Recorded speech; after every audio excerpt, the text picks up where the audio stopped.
Kate Cain. How are you today? I'm well, Ted. How are you? I'm doing great.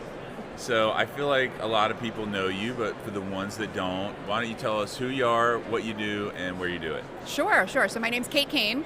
I am the Chief Knowledge and Innovation Officer at Sheppard Mullin, based in our Chicago office, but have bag will travel. So I spend a lot of my time in a lot of our different offices. My team includes our research and intelligence team, our e-discovery team, and we are now building out our practice innovation team. So and you are fairly new at the firm? Just over a year. It was a year in April, so not quite. So I'm technically not allowed to play the new card anymore, Okay. but every day discovering something new and interesting. Yeah, and you guys have had I think you have a new CIO? We have a new CIO, David Lampert, joined us in May. Awesome. He's literally drinking from the fire hose and all of those similar kind of cliches, but it's great. I'm really looking forward to working closely with him and his leadership team to help bring the firm forward. Yeah. You and I did this last year. Yep. We not quite as much production. Yeah, we were in a hall. We were in a hallway, yeah. but we had good equipment. The video turned out great. The sound turned out great. So we, a year ago, I remember us kind of talking about how you see some firms making moves and starting to assemble, like as a leading indicator for me as a vendor, like firms that are starting to really push, who might be good candidates for us to talk to. I look at their org chart, like, bringing you in, bringing Dave Lampert in. We've seen movement. We've seen, Meredith bring several people from her old world into, you're seeing firms like Cleary buy a startup. You're starting to kind of see moves. Is Sheppard Mullin really starting to kind of build the framework for getting to the next level? Yeah, I think we're well on our way there, right? So Rob Brown is our COO. He joined the firm a couple years ago and has really been investing in C-level leadership. So bringing me on, we elevated our CFO, brought in Christy Caceres as our CMO. So really investing in that strategic leadership to work with the practices. The firm has grown astronomically over the years. They are really thoughtful and deliberate about how they bring in laterals. We have like a 95+% retention rate for laterals, which is pretty unheard of at our level. But really, really thoughtful growth on the practice side, and it's time for our business services teams to catch up. There's a lot of really great people doing a lot of really great things in pockets, but I think at the C-level, our chiefs team functions like a team and are really focused on bringing out the best in our own teams, but making sure we're working collaboratively to help deliver services to the firm. So it's pretty exciting. Yeah, no, I know. It's exciting to watch. So you've got a lot of objectives, a new role, new firm, new peers. Like what, and you might have a hard time narrowing it down to just one. What is like the biggest challenge that you're working on right now? Sure. I think with us, I think the biggest challenge there's probably two things. One on the people side and then one just on the sort of brass tacks technical side. On the people side, everybody understands, the litigators understand what e-discovery is. And we've got my e-discovery team is growing and really starting to make a difference there. People understand what research is, at least at a base level, right? So they understand what the research team. Introducing an innovation team is a little different, especially when I'm introducing the roles that I've introduced are knowledge and innovation attorneys. These are all former practicing lawyers who've deliberately chosen to cross over, but really with a focus on technology and being able to, the way we sort of pitch it is bridging the gap between delivering the software and transforming the way people work. So our IT team, they've done a lot over the years, purchasing software, handing the software out, and then the lawyers go, oh, okay, and then they do what they've done before, and we've got a lot of things sitting on the shelf that people lose track of or aren't aware of, et cetera. And so we're really positioning our K&I attorneys with key practices to be the voice of the lawyer when we're looking at technology, to be the voice of the practice when we're figuring out how to configure it, how to deploy it, how to talk about it, but also being the voice of the technology, listening in on, attending practice group meetings, attending associate meetings. And I mean, the best way to find out like where the pain points are is not to go to the practice meeting or the group meeting, but it's to dial into the associate meeting 15 minutes before to just listen to what they're all kind of kvetching about. And then being able to come back to the next one. Hey, you guys were complaining about that process or that drafting issue or XYZ last time. Did you know we've got this tool and it does this? And let me show you how it can address such and such. It's that last mile between delivering the software and transforming what they do, but in a way that you're like meeting the lawyers where they are, which I think is a pretty key, that's something I've learned the hard way over the years. Being able to drive adoption, drive engagement, and really ultimately deliver value to the clients, which is the entire point of the exercise. Are all of your KM&I attorneys aligned to a practice, or do you have generalists as well? We have two. I have one that's aligned to our litigation practices, so they all have kind of a portfolio. Everybody's got a major and a minor. So Marion focuses on our litigation groups, and then is kind of our lead for document automation and related solutions there. Debbie Ting, who just joined us, is focused on our corporate practice right now, but ultimately her portfolio will extend to our transactional practices, and she's getting ready to run a couple of pretty big AI-driven pilots, which we're really excited about. Alex Profet is aligned with our healthcare industry team, but she's my lead for our foundation implementation, which is right inches away from that big launch. And then we've got Victor Chavez, who's actually been with the firm for quite a while. He has a research background and a technology background, and he's been the firm's lead AI guy for quite a while. And so he's been our point person for several different AI initiatives, and really excited for him. He's about to become a dad, so he'll be going out on leave for a little bit, but when he comes back, we'll get him lined up with a couple of our practices as well. Well, you brought AI up, I didn't. I just want to go on the record and say that. Fair point. But since you did, let's talk about it. Sure. So how are you seeing emerging AI tech in the practice, without naming tools, but categories, and where you're seeing, reality differentiate itself from actually making a difference? Like, how are you seeing things? Yeah, it is interesting how much has changed and yet how much hasn't changed since, early 23, right? I think that we're going to see a convergence of tools right now. Well, ultimately, I think long run, AI is just another feature of just about everything. Right. It it's not a thing, it's not an it in the singular, it's a feature of a lot of different things, leveraged in different ways. We're seeing it across all of the research platforms, big, small, and otherwise. It's a different way to deal with language, it's a different way to present results, it's a different way to shorten that hunting and gathering exercise so that the lawyers have more time to do the analysis and the strategy piece. We're really pushing hard on changing the narrative around it. It's not about reducing hours, and I mean, that's part of it, but really putting an emphasis on the value, shifting the work to the higher value, higher impact work that we want to deliver to our clients. I think on the tech side, we're looking at point solutions to deal with very specific use cases, specific pain points. I think those will eventually converge. I think the way we've been talking about it with our lawyers is like, look, we're going to date for a couple years. And if the product continues to evolve and continues to meet our needs, then we date for a couple more years. But like, things change too fast. Like, I think gone are the days of the lifetime commitments.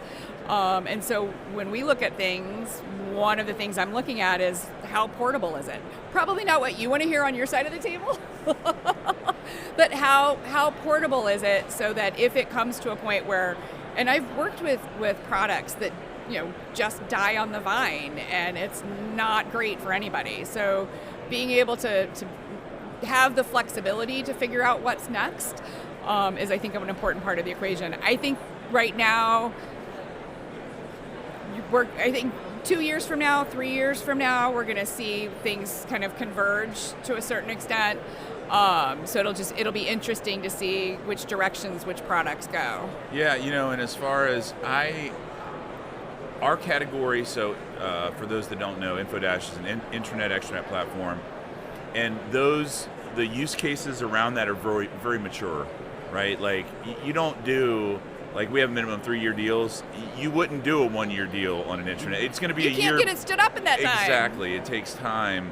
And we deploy in the client's environment, so there's a lot of plumbing and wiring we have to do. Mm-hmm. And that's going to be true on the extranet side as well, which we're taking a little bit of a different angle. The historical incumbent in that space is very ring-fenced and isolated. It's hard to get data in and out.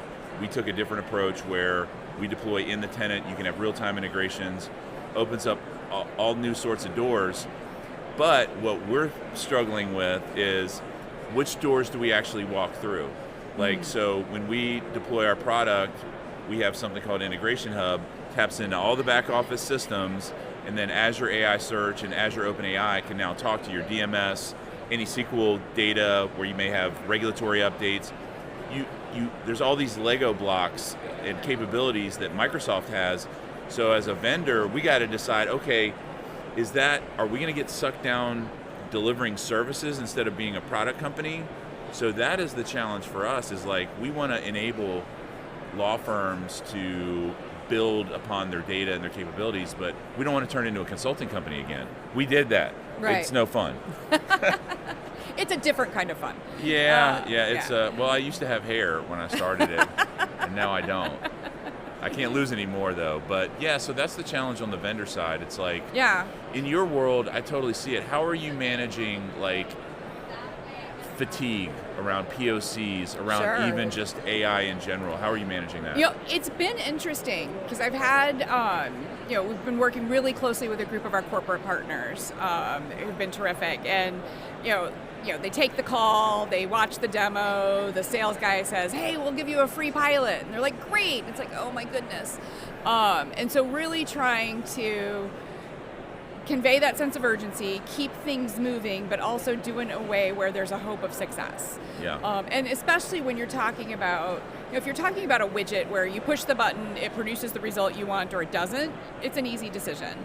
But when you're talking about tools that are more data platforms, or when you're talking about tools that are more workflow, transaction management or case management, you gotta kick those around in real life for a while to really understand it. And so I think the way we're now approaching these is, rather than a pilot, being really clear about what we want to accomplish. So if we're in a head-to-head competition between two platforms, the first thing is we need a buy decision. So how do we get enough people doing enough things so we can make a confident buy decision? It's not going to be perfect, but how do we get to that buy decision? And then, so that's more of that proof of concept, sort of initial sort of beauty contest. And then the pilot is more about testing. How do we talk about it? How do we engage? Pilot's a first wave of a rollout. And we've talked about the fact that for some of these platforms, we'll get through the pilot, that initial first wave, but it's going to take us a year to really figure out where the sweet spot is in terms of how these products align with the way our lawyers want to work. Yeah. And it's going to take us a bit of trial and error with the messaging and the training. And I think training is also a key piece of this. I think gone are the days of the big ta-da rollout where you funnel everyone into a classroom and make them push buttons and send them back to their desks. It's much more raise awareness and then strike where there's opportunity. You raise awareness so that people at least remember there's a thing that does that thing. And then when someone's complaining about, oh gosh, I wish I could do X, or gee, there's got to be an easier way to do Y. Yes, there is, and let me show you in real time on your real work, and that's how it sticks. People have got to feel it. They've got to know that this new thing they're investing a little bit of time in trying to figure out is going to produce them a result that is as good as, if not better than, the thing that they knew how to do it before. It may take longer. It may be a complete pain in the tuchus, but they know what result they're going to get. And lawyers need that certainty. They can't risk producing less than great results for their clients, and that's the mindset I think our teams have to keep in mind. And how do you manage? So what I heard you say there is there's a ton of change management involved in success. There's also capacity management. Mm-hmm. How do you think about capacity management with respect to an audience that has such a high opportunity cost on their time? Yeah, being really strategic and almost surgical about when we ask them to do things. And that's part of also the business case for building out my team. The first time lawyers put hands on something, it needs to be fully vetted. We need to know how they're going to use it, what they're going to use it for, know what things they need to know. We need to know what the risks are. Yeah. And that's a lot of what my team's role is going to be in this process. As those former practicing lawyers, they've got that background, again, to be the voice of the lawyer in the project. It doesn't make sense to include a herd of associates in every project check-in meeting. Right. Whatever the project is, like being really strategic about when we draw them in, how we're using their time. For these proof of concept that I mentioned, we've got a small group of 5 or 6 partners. They've got an associate buddy. That's how we're going to get to our buy decision. And then there's 5 or 6 more that are included in the group because they're influential, important people that politically they need to be part of that group. But like that core group of 5 or 6 plus the associates, and it's like, okay, here's what's going to be involved. You're going to get the software here. We're going to have stand-ups. And they're like, oh, we should check in every 2 or 3 weeks. No, we're going to check in every 2 or 3 days. It's 20 minutes, quick conversation, like getting them to talk about what they've been doing as close to in the moment as possible. We're going to have a Teams, and this is not new to a lot of my friends and other firms that have been doing this for a while, but this is new territory for us. Yeah. And helping the lawyers understand like that real-time bits of feedback, or I tried this and didn't see what I meant, or hey, has anybody done this? Like that kind of interaction, as opposed to we're going to do a pilot for 60 days and then we will send you a survey form and ask you for your feedback. And you don't get actionable information in that way. So we're hoping to be able to accelerate the timeline by doing that, but also getting better information as we're doing it. And then how are you, speaking of capacity management, how are you guys going about deciding who makes the cut for a POC? Do you have I've heard of prioritization committees being stood up where, how are you guys thinking about that problem? I think that's a 2026 opportunity for us. Okay. Where we are right now is there are some specific pain points that we're wanting to tackle first, and almost, from my perspective, almost treating it as a proof of concept just for the whole concept of my team, so that they can see how it can work, and how it can look if we structure it and go about it in a way that is different from what they've done in the past. And as David gets his sea legs about him with his team and his leadership team, and they tackle some of the infrastructure things that they're wrestling with, I think then we get to a point where we're able to provide greater transparency to the firm and to firm leadership about what are the priorities, what are the firm's goals, and how do we align what we're doing to make sure we're supporting those goals. We're in the process of building out the next 5-year strategic plan for the firm, and being able to say, all right, if these are the areas that we want to focus on as a firm for growth and the goals and the targets that leadership has set, here's how we plug in those different, how we define the strategy for innovation, how we define the strategy for technology, for talent management, and so on, that support those firm level goals.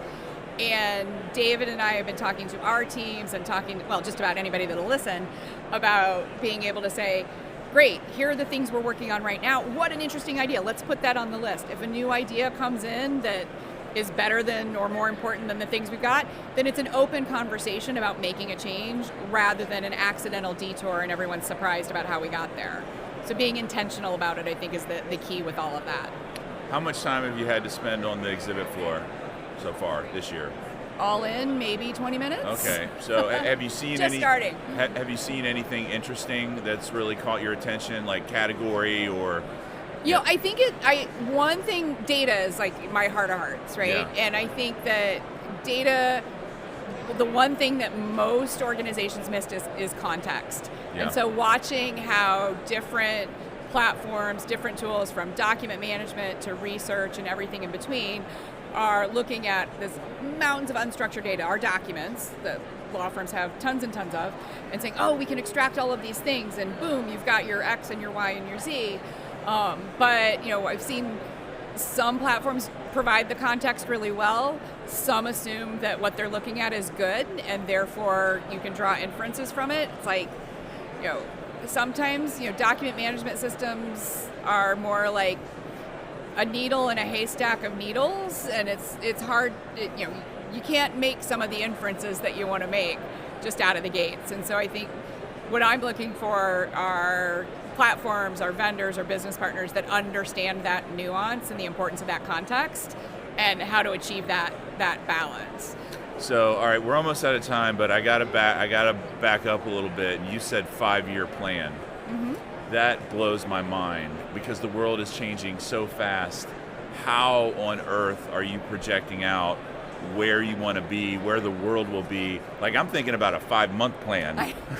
Like, how do you extrapolate that far out into the future? It's challenging, but I think the key to it is it's a strategic plan. It's not a task list. It's not a to-do list. It's not a turn the button to the left or make this button green or roll out this software. It's strategically, where do we want to be as an organization? Where are the organization's strengths? What practices do we want to invest in? What industries do we want to over-invest in? How do we want to position the firm in the marketplace? And let those strategic big picture goals then influence and drive what we're doing. Translating that on the technology and innovation side, how do we address our core, the firm's grown really fast, and we've got some pretty fundamental infrastructure things that need to catch up. We're in good shape. Everything works, but it could be better. Yeah. And looking at our data, we've got lots of data in different places to do the really cool, really innovative, really forward-thinking things that AI will allow us to do now and 2, 3, 4, 5 years from now. Our data's got to be in great shape. So we've got some work to do there. So I think but the challenge working with lawyers, we have brilliant lawyers on our executive committee and our firm leadership. They're incredibly thoughtful, but lawyers by nature solve problems. Whether it's you're a litigator or a deal person or a regulatory lawyer, like that's the nature of the role. You solve problems. And it's difficult to be so focused on solving problems and then look up and try and look, it's like looking at those 3D posters where you got to unfocus your eyes. Like that's a different way of looking at the world. And so really trying to keep everybody focused, like what's the long game? How do we provide direction and really wide guardrails that allow for the flexibility to adjust as the world changes? Because when our current plan was written in 2020, nobody saw what happened in 2023, right? How could you? So it was like, oh, all right. So how do we make sure that those strategic goals are at a level where we can then build on that? And that provides us as a Chiefs team, it provides each of our teams with guidance on where the firm wants to go. Yeah. I mean, even the people in the AI labs couldn't have predicted and didn't predict the speed at which all this tech is unfolding. It's absolutely breathtaking. And I know you like me, are an enthusiast and like to play around with these new tools when they come out. And with every new release, I'll say ChatGPT 5. I'll give it a meh, but on overall, a scale of 1 to wow, just a meh. Yeah, it's just a meh. It's a router model, and I don't like not having the ability to select O3 and do reasoning. You can do at the bottom of your prompt, think deeply and kind of hack it a little bit, but aside from that, with every new release, it's just been mind blowing. So. Yeah, I mean, I remember in '99 when I joined a firm that will remain nameless, they had just issued direct dial phone numbers to all the lawyers. Oh, wow. For the first time. And there were partners freaking out that was going to be the end of the legal profession as we knew it. Like, that was it. Lawyers answering their phones would be a disaster.